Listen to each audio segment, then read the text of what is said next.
Discuss now with CNN political commentators Maria Cardona, Alyssa Farah-Griffin, and Shermichael Singleton. Shermichael, let me start with you first. Does Speaker Johnson keep his job? What do you think? I think so, Jim. It's going to be tough.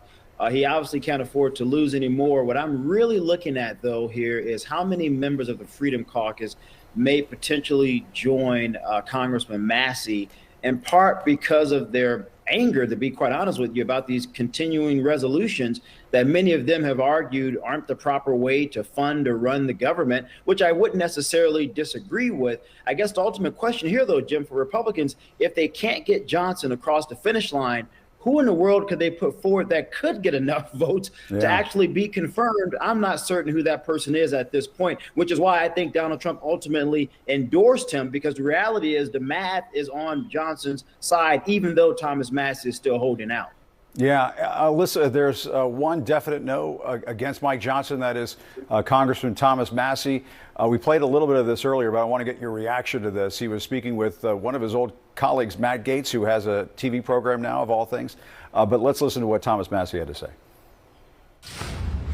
You can pull all my fingernails out. You can shove bamboo up in them. You can start cutting off my fingers. I am not voting for Mike Johnson tomorrow. And you can take that to the bank. Yeah, I think that's the only mani-pedi you could get in Washington, D.C. these days. But Alyssa, your thoughts on this? I mean, could there be a jailbreak that we're going to see later today if other Republicans get on board with Thomas Massie? This thing could get ugly. It could. Listen, I've been through a lot of these speaker fights in my previous life on Capitol Hill, and a lot of it is about sending a signal. So I actually agree with the congressman you were interviewing before. There's a world in which Mike Johnson goes down on the first ballot, and a number of Freedom Caucus members, I'm watching who we call the Gaetz Eight, who last Congress voted against Kevin McCarthy on multiple ballots. Where's Lauren Boebert? Where's Chip Roy in this? To register that they have some discontent, but then ultimately come around on a second ballot. Mike Johnson has basically the two most powerful things he could have: the Donald Trump endorsement and simply the math. The math does not math for anyone else. He is the most likely person to be able to get the votes necessary to be speaker. And I would add to that I don't think Donald Trump has an appetite for Congress to waste time. He sees himself coming in with a mandate. He wants a functioning House. He doesn't want this year to kick off with a big Republican infighting battle on Capitol Hill. And I think that will motivate some other folks. Thomas Massie's an ideologue. I don't see him budging, but I think others will ultimately come around. Yeah, I mean, Maria, the other thing, too, about all of this is that the fact that Donald Trump has to come in at the 11th hour here to push Mike Johnson over the finish line, it also suggests that he just doesn't have the same kind of push and pull with MAGA world that he once did. I mean, there was the budget fight before the end of the year. There are these upcoming cabinet picks, and now the speaker vote. That's exactly right, Jim, and I think that's something that we can't lose sight of. I mean, Donald Trump had a huge loss during the whole budget fight. He was very clear about what he wanted in terms of getting rid of the debt ceiling, and no one paid attention to him. That didn't happen. So I do think that his hold on the MAGA world isn't as strong as before, because let's also remember, he's a lame duck president. He is not running again. He can't run again. But these folks in the Congress, in the House of Representatives, they do want to run again, and they want to win again.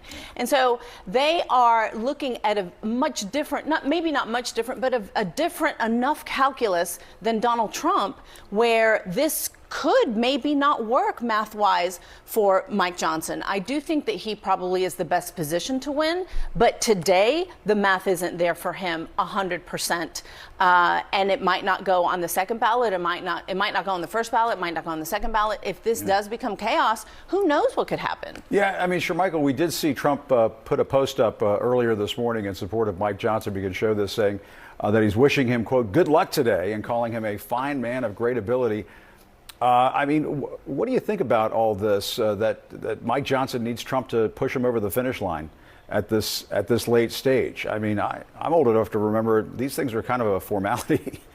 not anymore. I mean, the president-elect is incredibly popular among Republican voters. I mean, like, I hear Maria saying he doesn't have the sway he once did, but let's not forget how well he just performed in this recent presidential contest. And the reality is, many of those Republicans probably would not have gotten across the finish line in some of those very contested congressional districts if it were not for Donald Trump's popularity. So maybe they should be reminded of how they were able to keep their jobs or get their new jobs for those who are newly elected members. I think the speaker ultimately gets confirmed here. Maybe it'll take 1 or 2, maybe 3 votes to get him across. Some of those members who are more far right will probably have some things that they want to contest, which I don't necessarily disagree with as it pertains to their fiscal arguments. And a lot of Republican voters would like to see Republicans change their tune in terms of the budget writ large. And so I think the speaker is going to have to make some adjustments there, Jim, and that's perfectly okay. But ultimately, he wins this thing. And yes, Donald Trump, Maria, is still very much so in control of the Republican Party. Yeah, and Alyssa, we were just hearing at the beginning of the program that Mike Johnson is saying he's not going to do any horse trading in order to secure these votes. I mean, he is trying to impose some discipline, which is, not exactly the norm these days.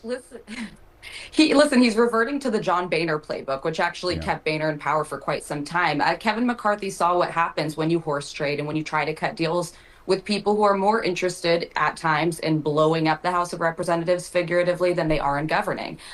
Mike Johnson has something, though, that Kevin McCarthy never had, which McCarthy was seen as an establishment figure, as somebody from the before times of Trump. Mike Johnson was an original Freedom Caucus member. He's seen as part of the right flank. He's an evangelical Christian who's beloved with the base of the party. And I think that actually gets him pretty far. I mean, this conference remembers the Kevin McCarthy votes. They remember all the names that they put up, the Jim Jordans of the world and others who could not get to 218. Mike Johnson is the sole figure in the House of Representatives who can likely get to 218. But I think it's going to be a bit of a fight on the floor in the hours ahead. Yeah, and go ahead, Maria. I was going to say, this also, I think, is an opportunity for Democrats to not just underscore the chaos that we're going to see today, regardless of what happens, but to remind Americans there's 7,000 votes that are the reason why Republicans are in power today, right? That's not a lot. This is no mandate by any means of the imagination. And we live in a divided country where for Republicans, compromise is a bad word. Democrats understand that that's how you get things done on a bipartisan basis. You have to negotiate. You have to compromise.